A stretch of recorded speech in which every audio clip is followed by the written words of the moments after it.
So ayan guys, mababa na tayo.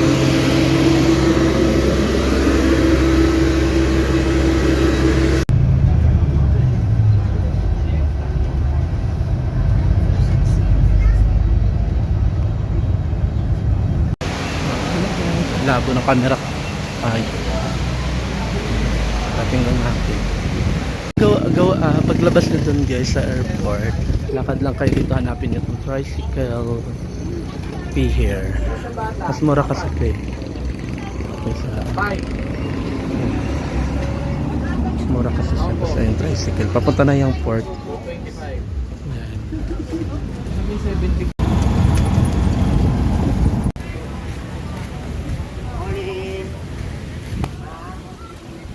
Guys, kakatapos ko lang maligo. Kasi kanina pa ako gumala. Ngayon lang nakapag-video kasi tawag dyan. Ngayon lang naka-check-in ng room ko. So ito yung room ko guys sa Boracay. Papakita ko sa inyo. Ah!